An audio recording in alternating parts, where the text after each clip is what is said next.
નમસ્કાર મિત્રો, health tips Gujarati ચેનલમાં તમારું સ્વાગત કરું છું. મિત્રો, ખાંસી, ઉધરસ, અત્યારના સમયમાં ઉધરસ અથવા કફ સાથેની ઉધરસ થવી એ સામાન્ય વસ્તુ છે. ઉધરસ થાય એટલે ઉધરસને ઘરેથી મટાડવા માટે 2-3 એવી વસ્તુઓ આપણા રસોડામાં જ છે કે જેનાથી વગર દવાએ ઉધરસને મટાડી શકાય છે. મિત્રો, આયુર્વેદિક ઉપચાર એવા હોય છે કે ધીરજ સાથે ઉપચાર કરવામાં આવે અને સાથે પરેજી સાથે ઉપચાર અપનાવવામાં આવે તો કોઈ પણ પ્રકારની દવા વિના આવી સામાન્ય બીમારીઓ છે ને એ જડ મૂળથી ખતમ થઈ જાય છે. ઉધરસ હોય, શરદી હોય, કફ હોય કે બીજી કોઈ પણ નાની મોટી સમસ્યા હોય, ઘરેથી ખૂબ આસાનીથી મટાડી શકાય છે. ઉધરસ થાય, ખાંસી થાય અને ખાસ કરીને રાત્રે સૂતી વખતે વધારે ઉધરસ આવતી હોય ને તો આજનો ઉપચાર છે એ જોવાનું ભૂલતા નહીં.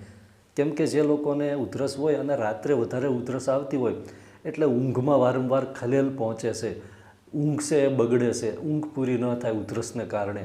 ઘણી વખત ઉધરસને લીધે બીજા લોકોને પણ ડિસ્ટર્બ થતી હોય છે. રાત્રે જ્યારે ઉધરસ આવે ત્યારે વધારે સમય સુધી ઉધરસ છે ચાલુ રહેશે અને જેને લીધે ઊંઘ આવી શકતી નથી, સૂઈ પણ શકતા નથી, પથારીમાંથી ઊભા થઈએ ત્યારે માંડ ઉધરસ બંધ થાય. આ પ્રકારની ખાંસી હોય, સાથે કફવાળી ગળફા આવતા હોય તો આ ઉધરસને ઘરેથી કઈ રીતે મટાડવાની? તો એની માટે મિત્રો 2 થી 3 વસ્તુ લેવાની છે અને બંને વસ્તુ છે એના પ્રયોગો અલગ અલગ છે, ધ્યાનથી જોઈ લેજો. એક છે હળદર, બીજું છે સૂંઠ અને ત્રીજું છે મધ. પણ ખાલી હળદર હોય તો પણ રાત્રે જે ઉધરસ આવે ને ખૂબ જ આસાનીથી અમુક મિનિટોમાં જ ઉધરસને બંધ કરી શકાય છે. પહેલો પ્રયોગ જે એવો છે કે જ્યારે રાત્રે ઉધરસ વધારે આવતી હોય, સૂતી વખતે ઉધરસ વધારે આવતી હોય ને તો એક તો સૂતા હોય અને અચાનક ઉધરસ ચડે ને તો પહેલાં તો પડખું ફરી જવાનું. જો તમે સીધા સૂતા હોય પથારીમાં એકદમ સીધા, એને કહેવાય ને કે શવાસનની સ્થિતિમાં સૂતા હોય અને ઉધરસ ચાલુ થાય એટલે પડખું ફરી જવાનું, ઉધરસ ખૂબ ઝડપથી બંધ થઈ જશે. હવે રાત્રે ઉધરસ બંધ કરવા માટેનો જે આયુર્વેદિક ઉપચાર છે એની માટે હળદર છે ને, હળદર જે દળ્યા વિનાની હળદર છે, આખી હળદર એટલે કે હળદરનો જે ગાંઠિયો હોય છે આ ગાંઠિયો લેવાનો છે. માત્ર અડધા ઇંચ જેટલો હળદરનો ટુકડો લેવાનો છે. હળદરનો ગાંઠિયો હોય એમાંથી સહેજ ભાંગી અને માત્ર કેટલો તો કે અડધા ઇંચ જેટલો હળદરનો ટુકડો લેવાનો છે.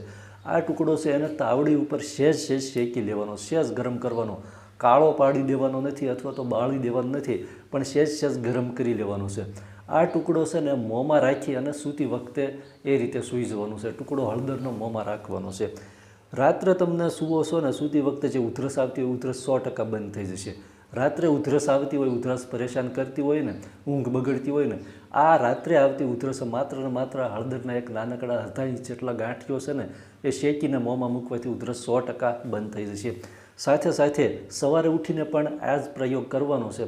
જ્યાં સુધી ચગળાય ત્યાં સુધી મોંમાં ચગળવાનો છે હળદરનો ગાંઠિયો. આનાથી કફ નીકળતો હોય તો કફ પણ ધીરે ધીરે સાવ બંધ થઈ જશે. એ સિવાય વધારે કફની સમસ્યા હોય, વધારે ગળફા નીકળ્યા રાખતા હોય દિવસ દરમિયાન તો શું કરવાનું છે?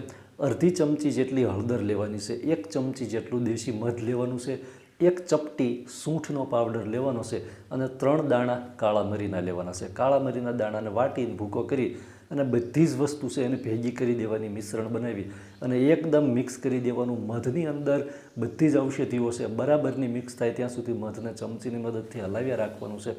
એકદમ મિક્સ થઈ જાય પછી આને થોડી વાર માટે રાખી અને આને ધીમે ધીમે આંગળીની મદદથી ચાટી જવાનું છે. ઉપર કંઈ પણ ખાવા પીવાનું નથી, ઓછામાં ઓછા 30 મિનિટ સુધી.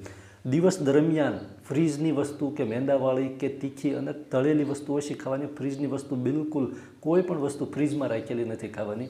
ખાંડવાળી વસ્તુ છે 2 થી 3 દિવસ કે વધારેમાં વધારે 5 દિવસ ખાંડવાળી વસ્તુ બંધ કરી દેવાની છે. આટલી ચા પીતા હોય તો ચા પણ બને ત્યાં સુધી બંધ કરી દેવો.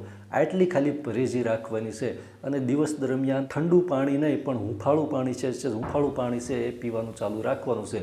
3 થી 5 જ દિવસના આ પ્રયોગથી મિત્રો ખૂબ આસાનીથી ઉધરસ અને કફ છે ને એ સંપૂર્ણ રીતે મટી શકે છે. ગમે તેવો કફ હોય ને આનાથી ખૂબ સારું પરિણામ મળે છે. અને જે લોકોને ઉધરસ ચડતી હોય ને પછી ઉધરસ ઝડપથી બંધ ન થતી હોય તો આવા લોકો માટે હળદરનો ગાંઠિયો છે ને એક રામબાણ ઔષધિનું કામ કરે છે. વિડીયો ગમ્યો હોય તો વિડીયોને એક લાઇક આપજો અને ચેનલમાં નવા હોય તો ચેનલને સબસ્ક્રાઈબ કરી દેવા નમ્ર વિનંતી. ખૂબ ખૂબ આભાર. જય માતાજી.